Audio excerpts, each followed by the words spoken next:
DNS classes 2.0 में आप सभी का स्वागत है। आज के इस वीडियो में हम लोग क्लास 9 के चैप्टर 10.4 के सवालों को हल करेंगे, जिसके 2 सवालों का हल हम लोग इस चैनल पर डाल चुके हैं। आप उस प्लेलिस्ट में जाकर उस वीडियो को ज़रूर देख लें। इस चैनल पर क्लास 9 के सभी चैप्टर का हल आपको मिलेगा, साथ ही साथ हल करने का तरीका भी मिलेगा, जिससे कि आप हूबहू पेपर में छाप कर आएँ और पूरे नंबर को पाएँ। तो चलिए वीडियो को शुरू करते हैं बिना देरी किए। Question number 3। तो जैसा कि क्वेश्चन नंबर 3 स्क्रीन पर आपको दिख रहा होगा, यदि एक वृत्त की 2 समान जीवाएं वृत्त के अंदर प्रतिच्छेद करें तो सिद्ध कीजिए कि प्रतिच्छेद बिंदु को केंद्र से मिलाने वाली रेखा जीवाओं से बराबर कोण बनाती है। तो जैसा कि हमने बताया था कि जो चीज़ें दिया होता है उसको हम लोग लिख लेते हैं, और ये पेपर को हल करने का एक साधारण तरीका है। तो इसमें क्या दिया हुआ है, ओ केंद्र वाले वृत्त के समान जीवाएं बिंदु ए पर प्रतिच्छेदित करती हैं। यह क्या है, इस वृत्त का क्या है, केंद्र है। देखा कि ए बी और सी डी 2 बराबर जीवाएं हैं इस वृत्त के लिए। और क्या इसमें कह रहा है कि यह ई पर एक दूसरे को प्रतिच्छेदित कर रहे हैं। जैसा कि फिगर हमने क्वेश्चन को पढ़ के बना लिया है, आप भी इसको आसानी से बना सकते हैं। और इसमें हम इस सवाल को हल करने के लिए अपने पास से रचना में क्या किया है, हमने ई को ओ से मिलाया है, ई को ओ से मिलाया है। ठीक है, तो इसमें अब सिद्ध क्या करना है, सिद्ध करने के लिए जो कहा है कि इस कोण को और इस कोण को बराबर दिखाइए। तो जैसा कि सिद्ध करना है, हमने यहाँ पर क्या करना है उसको लिख लिया है। अब हम लोग क्या करेंगे, प्रमाण में, यानी अब इसको हम लोग हल करेंगे इसके जो भी दिया है उसकी मदद से।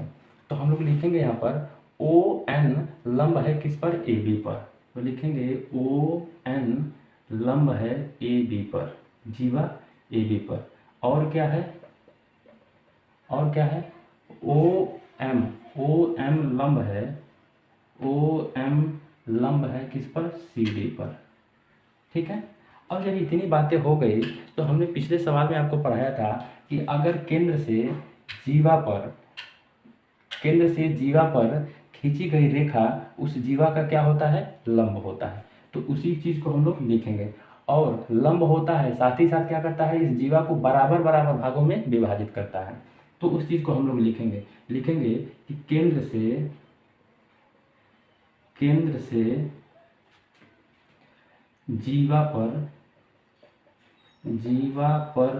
खींची गई रेखा, केंद्र से जीवा पर खींची गई रेखा,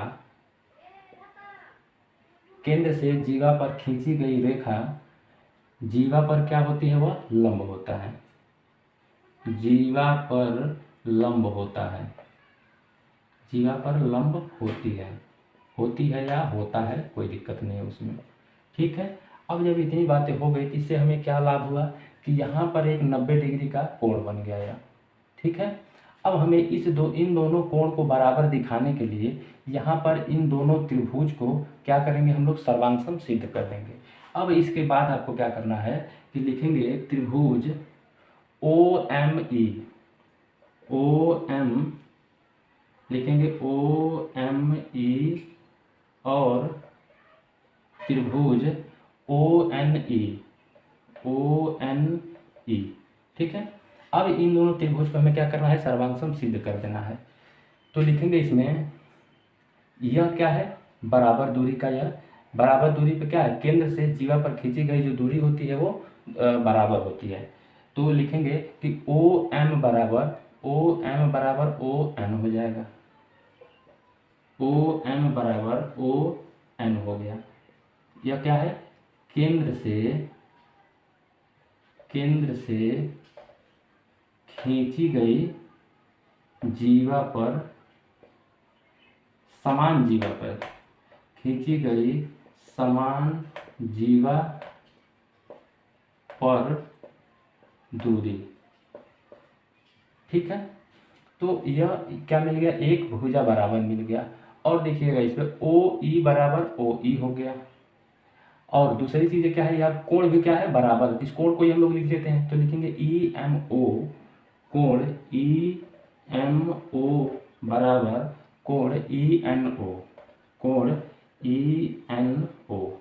यह क्या हो गया, जीवा पर खींचा गया लंब, जीवा पर डाली गई या खींची गई लंब, डाली गई लंब, लंब अर्थात 90 डिग्री। ठीक है, यह कोण मिल गया। और यह ई ओ बराबर क्या हो गया, ई ओ हो गया। तो ई ओ बराबर ई ओ क्या हो गया, उभयनिष्ठ भुजा हो गया, या उभयनिष्ठ भुजा हो गया, या उभयनिष्ठ भुजा हो गया। ठीक है, तो अब आप सर्वांग समता का कौन सा नियम लगा सकते हैं यहाँ पे, भुजा कोण भुजा। तो यहाँ लिखेंगे नियम भुजा कोण भुजा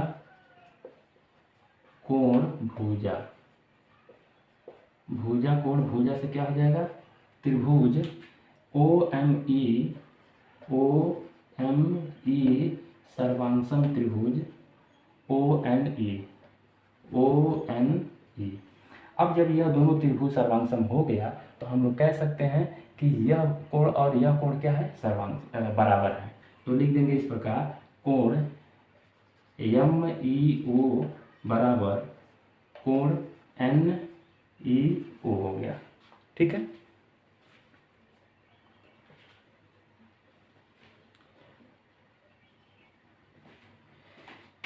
ये चीज़ें अगर यहाँ नहीं दिख रही है तो इसको हम लोग क्या कर रहे हैं, इधर बगल में लिख दे रहे हैं। ठीक है, तो इससे क्या हमारा उद्देश्य पूरा हुआ है कि कोण एम ई ओ बराबर कोण एन ई ओ हो गया, और ये क्या हो गया, प्रूफ हो गया। और यही हमें सिद्ध करना था और हम लोग यहाँ पर सिद्ध कर दिए। ठीक है, अब लगे हाथ हम लोग क्या करते हैं, क्वेश्चन नंबर 4 को भी इसी वीडियो में हल करें। इसमें आप देखिएगा कि क्वेश्चन में ये सारी बातें दिया हुआ है। दो समकेंद्रीय वृत्त दिया हुआ है। समकेंद्रीय वृत्त का मतलब क्या होता है कि जब दो वृत्तों का केंद्र एक ही हो तो उसको क्या बोलते हैं, समकेंद्रीय वृत्त बोलते हैं। तो यहाँ पर जैसा कि क्वेश्चन में कहा था उस हिसाब से हमने यहाँ पर फिगर बना लिया है कि दो समकेंद्रीय वृत्त, ठीक है, और जिसमें एक रेखा ए बी सी डी पर क्या करता है, प्रतिच्छेदित कर रहा है। क्वेश्चन आपको स्क्रीन पर दिख रहा होगा, आप वहाँ से इसको मैच करा सकते हैं। ठीक है, तो यहाँ पे इन बिंदुओं पर क्या कर रहा है, प्रतिच्छेदित कर रहा है।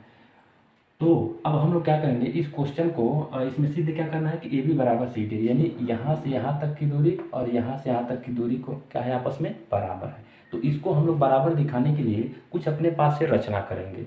ठीक है, तो रचना में क्या करेंगे कि ओ एम क्या करेंगे, एक लंब किस पर, इस जीवा पर क्या करेंगे, एक लंब खींचेंगे जिसका नाम हमने रख दिया है ओ एम है। अब आप ध्यान दीजिएगा कि यहाँ पर एक ही जीवा है और दो वृत्त है। तो अगर इस बड़े वृत्त को देखेंगे तो इसमें जीवा क्या हो जाएगा, ए डी हो जाएगा।